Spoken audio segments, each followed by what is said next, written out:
Iran और भारत के ताल्लुकात को सिर्फ मजहबी जज्बात की ऐनक से देखना सियासी नापख्तगी है। दुनिया उस तरह नहीं चलती।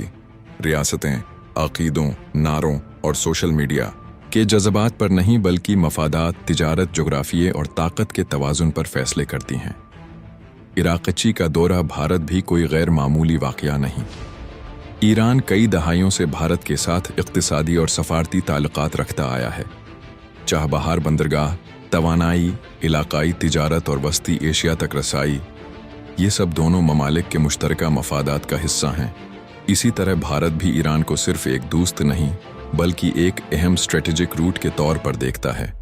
बाज़ लोग हर सफारती मुलाकात को या तो इस्लामी भाईचारा बना देते हैं या खुदारी।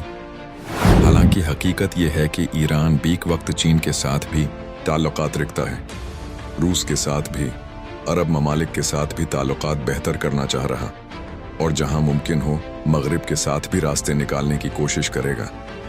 यही रियासती सियासत है। पाकिस्तान में मसला अक्सर ये रहा है कि हम खारजा पॉलिसी को जज्बात से देखते हैं। कभी किसी मुल्क को दायमी बरादर समझ लेते हैं, कभी मुस्तकिल दुश्मन, जबकि दुनिया में मुस्तकिल सिर्फ मफादात होते हैं। चीन अमेरिका से सख्त राइवलरी के बावजूद अरबों डॉलर की तिजारत करता है। अरब ममालिक भारत के साथ बड़े माशी मुआहदे करते हैं। तुर्की नीटो में भी है और रूस से भी ताल्लुकात रखता है। कवादिर और चाहबहार को भी लोग जज्बाती मुकाबला बना देते हैं। हालांकि असल फ़र्क बंदरगाहों से ज़्यादा मईशत, इस्तेहकाम, सरमायाकारी और रीजनल कनेक्टिविटी पैदा करती है।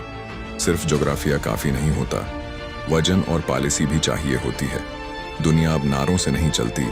जिस रियासत के पास माशी वजन, सियासी इस्तेहकाम और सफारती मैच्योरिटी हो, वही अपना असर कायम करती है। बाकी कौमें सिर्फ दूसरों के फैसलों पर जज्बाती रद्द-ए-अमल देती रह जाती हैं।